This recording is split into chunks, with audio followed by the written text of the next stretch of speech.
He just picked up a victory on one championship. It's Rory Turner, and we got him here. Be good if the Aussie MMA Instagram page and give us a bit of glow up. We're killing. Don't forget to check out Australian MMA magazine. That guy is doing the right things too, so let's go. Welcome, ladies and gentlemen, to the Australian MMA podcast. My name is Mitch Tinley, and today's guest is Rory the Taipan Turner. Now, I vaguely saw that he was on the One Friday Fights 134 card for one championship, but I didn't really pay much attention because all my focus was on old Kim Tran.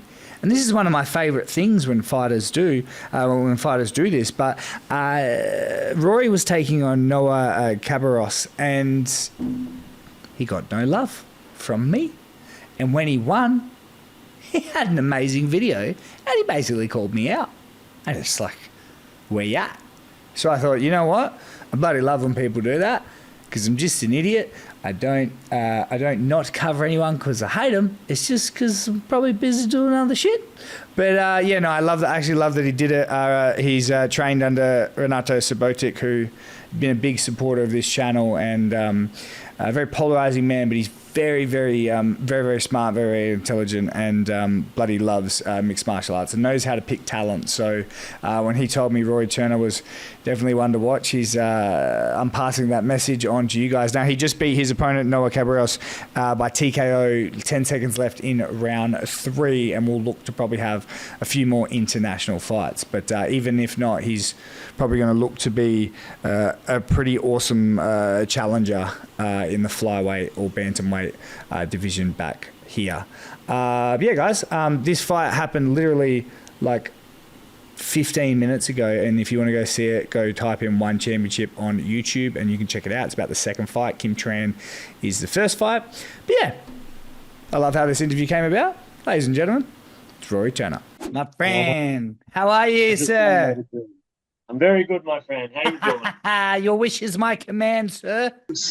I tell you what, you can bash your way to an interview. I'll do it. Mate, how you feeling? Fucking, that was amazing. Yeah, not bad. Just a little bit of eyeliner here. Nose looks a little bit bigger.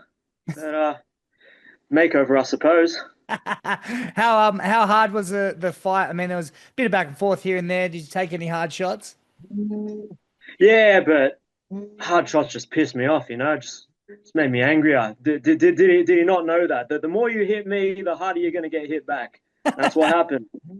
Mate, second fight, and you're fighting on one. How does that feel? Yeah, honestly, somebody's got to pinch me because all fight week, I couldn't even imagine myself getting in that ring. What can I say? The dream come true. I just played it by ear. Here I am. Were you worried at all about your opponent? Like, what, did you know much about him? Yeah, I mean, we always try and do what we can, stalk him on Instagram, watch his fights. I knew I was better than him everywhere as if I fought my best, and just had to stay composed. And Renato, your coach, is really well known for like predicting the fight, and then they always do a video, and then he always shows is this what you did in training camp? Is this how you envisioned the finish? Yeah, been practicing a bit of judo throws and ground control. My last fight, if anyone watched that, I also finished in pretty much the same way. So just thought, you know what, this guy doesn't have much grappling, so I'll go ahead and do it again. If the game plan isn't broken, why fix it? And mate, interesting question though, coming from me. But do you feel like you've been underrated, and you've slipped under the radar? Yeah, I feel like I have a little bit. As I said, you did a nice shout out to Kim Tran. Awesome fighter, no disrespect, but when I didn't hear my name, I was a little bit cut. I felt I had something to prove. And, I feel like I did do what I did quietly. So, nothing against anyone who doesn't know who I am. But, when I got signed to One, I knew this was my opportunity to get noticed, put my name out there, and hopefully I can get a few more Instagram followers. That'd be amazing. No, man, that is exactly how you're supposed to do it. I just said to Renato, I was like, I love when guys are like, I love when they call me out, because that's the personality that is going to make a champion? Where you're like, fucking I know, I know get on this. image. So yeah, no, we might get a bit spicy. Now, mate, obviously the lead up, the trip, living, like, what are you doing now? Are you living in Sydney? Are you moving around to train? Like, what's your life look like for you? Lived in Sydney all my life. Done MMA. The whole time I've done MMA, it's been with Renato. So yeah, is normal. I got a free trip to Bangkok on the condition that I had to fight someone. So I said, why not? But surely when your coach says you're going to go fight on one and you're 1-0 as a pro, surely you're like, it might be a bit soon. Or were you just like, nah, let's do this? Well, I think no hate to any fighters, but if to be a real warrior in this sport, you can't ever say no. And I may not have had the toughest opponents leading up to this fight. Um, to some people's opinions, like I did lose only to the number one fighter in IMAF last year.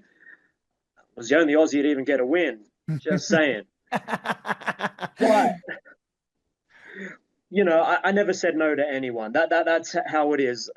I'll be honest. I get scared of opponents. I was shitting myself today waiting for this fight to happen, but I never said no because I got big fucking balls.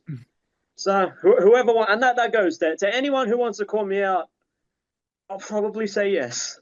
is there anyone in Australia in your weight division that you really kind of look at and go, man, I'd love to get in the cage with them? Look, I love my Australian fighters. I've had my first taste of international experience. I kind of want to keep going international. As I said, we're all fighting for the same thing. So Oh, but if anyone wants it, let's go. Let's so go. I can make flyweight. there's no name that pops out to you that you're like, that seems like a go-to.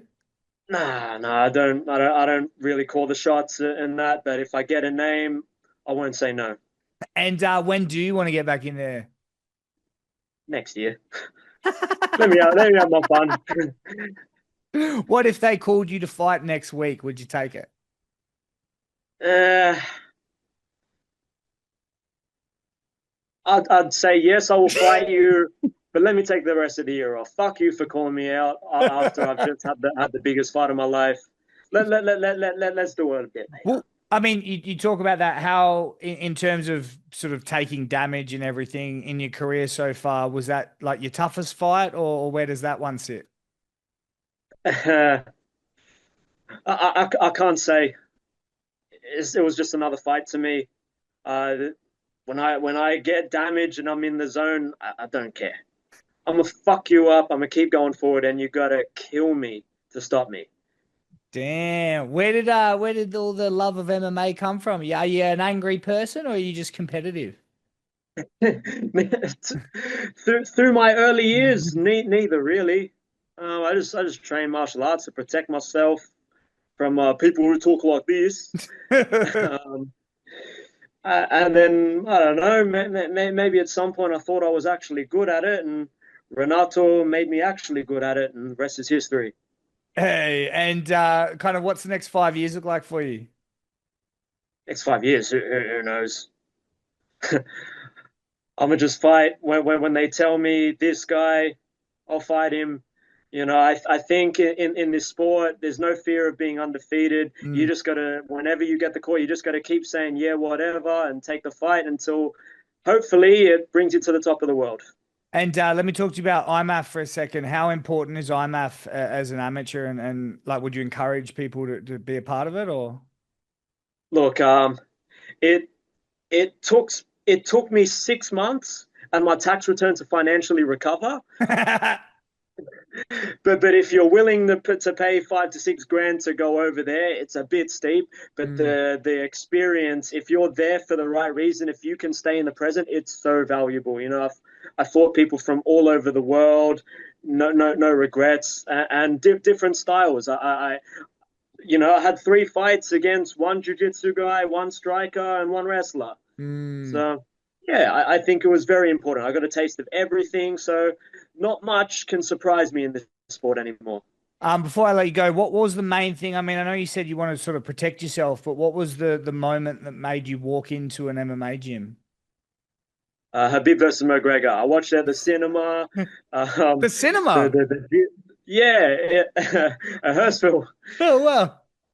and yeah, the what was well, what's Infinity Fitness now? My gym was advertising out there. I made a prediction, got a free trial, and ended up staying. My mom didn't like it, but nothing was going to stop me. I wanted to fight. Yeah. Have you talked to her since the win? Yes, she said for once she really felt bad for my opponent. Well, can you talk about that as well? Did you put your opponent in a wheelchair?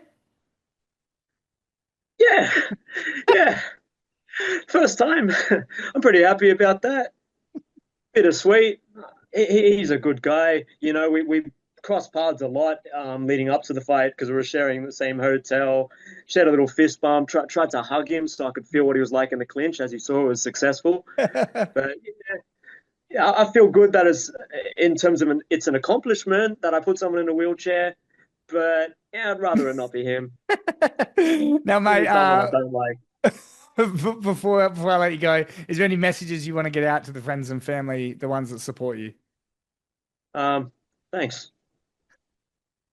Mate, all right. Well, the next time you have a fight, you let me know and I'll bring a parade for you. Sounds good, my man. Hey, and you know the my issue with you not mention my name squashed because you've been redeemed. Like, what's the time in Australia? What, 1 a.m., 2 Yeah. a.m.? Yeah. Yeah, I appreciate you staying up this late for me. Oh, anything, brother, anything you need, you just reach out and let me know. And Australian and all the Aussie MMA fighters, pro, amateur, I love you. Eat your vegetables, train hard. Maybe I'll see you in the cage / ring, maybe not, but I wish you all the best. You're the best, man. Take it easy, sir.